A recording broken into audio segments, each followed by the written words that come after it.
Well, freighters, certainly a big part of our local history and economy. The shipping industry has more than $1 billion economic impact on the region.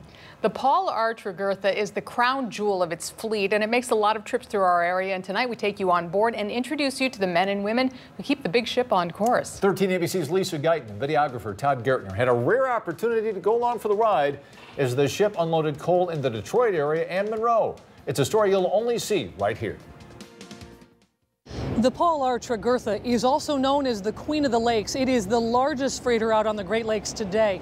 It is more than 1,000 feet long and 100 feet wide, and these cargo holds carry tens of thousands of tons of cargo every single trip.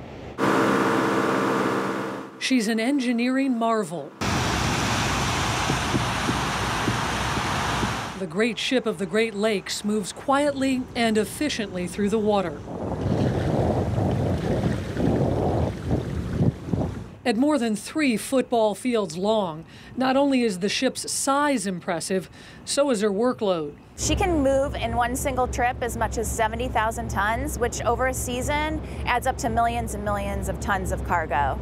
And to give you an idea just how much cargo 70,000 tons is, Interlake Steamship says it would take 700 train cars or 2,800 trucks to move the same amount the Tregurtha carries in a single trip. You were out this morning. I mean, you got an idea of the volume that we're talking about here. It's a mountain of coal, yeah.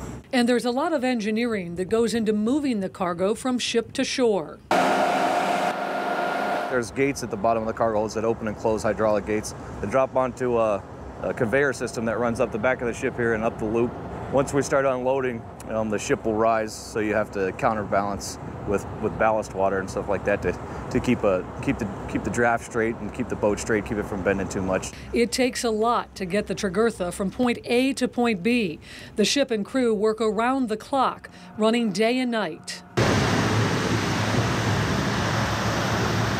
Everybody has a vital role, whether you're a deckhand, a cook, an engineer, mates. We're a big team, and it's a team sport out here. And it's not just cargo the crew is taking care of. There are often VIP passengers on board who have a private area on the ship that you might not expect to see on a freighter. We're our own village here, self-contained, and we're just like a big family on the boat. The Tregurtha is one of 9 ships owned by Interlake Steamship, the largest privately held fleet on the Great Lakes.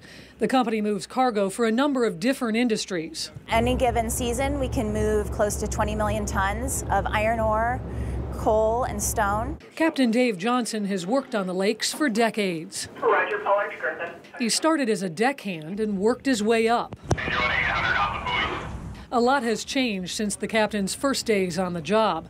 The biggest shift is in the pilot house, where there are now things like electronic navigation and satellite weather forecasts. 1030, over. We didn't have all these fancy electronics in the early days, it was all mostly visual. There are dozens of freighters sailing all the Great Lakes.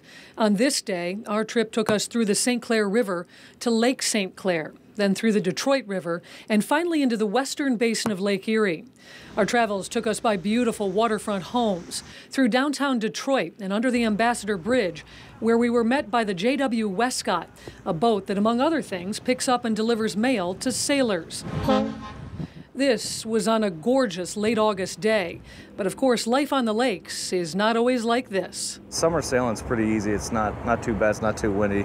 The waves aren't too bad, but come October, November, it starts getting pretty nasty outside. And that's when you earn your money. It's in the wintertime. In addition to bad weather, the ships can also be affected by what's in the lake.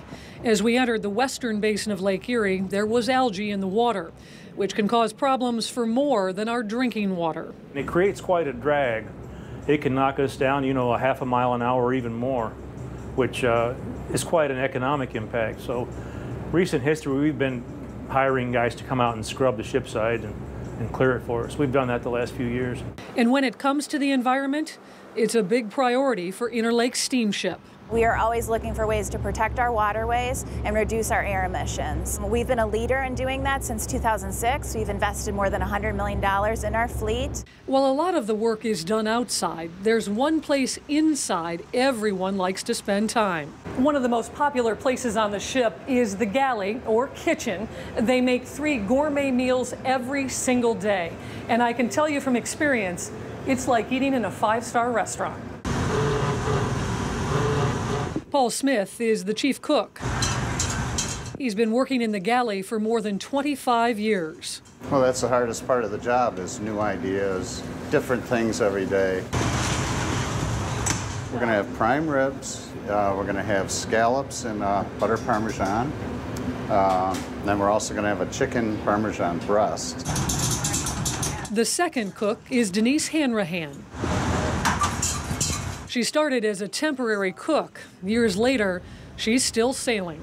Yeah, you might have the engine room, that's the blood, making everything work, and the pilot house being the brains, making everything go, but we're the heart, so we keep it all together. People on board have invested their lives on the lakes, and while it's a different way of life, Denise says she wouldn't trade it for anything. So I'm figuring that, you know, most of these kids I'm watching climb up the ladder, and they'll one day be the captains, and I said, I'll be coming up with my walker on the gangway until you tell me I can't do it anymore.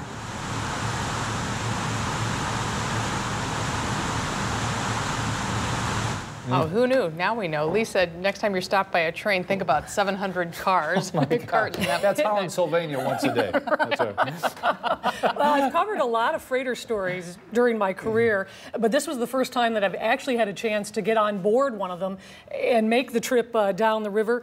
Truly incredible experience to see, you know, the shoreline and the waterways from that vantage point. We got on board the boat at 3 in the morning in St. Clair. They were already unloading at that point. They unloaded half of their cargo there in the Detroit area. And then we made the 8-hour trek south down to Monroe, and then they unloaded the other half of the cargo there. So much work goes into getting this ship from here to there and back. How long are these crew members on, for one job at a time or one period at a time? They work very long hours. They're out there, they can be out there for 60 days on, 30 days off. And when they are out there, they are on 7 days a week. Now, the ships obviously have a couple months off during the winter time. They usually go from March into December or even January. So the average crew member's out there for about 6 or 8 months a year. Wow. So how do you get to be part of that VIP room there? Or can any of us get on there? Absolutely. There is a way for you to get on board. There's a fundraiser coming up for the National Museum of the Great Lakes. It's called Luck of the Lakes, and you have a chance to win a ticket, and we're going to hear more about that coming up later in the show. Oh, interesting. How about that? We'll look forward to that. Fun. All right, fascinating, Lisa. Thanks for sharing that.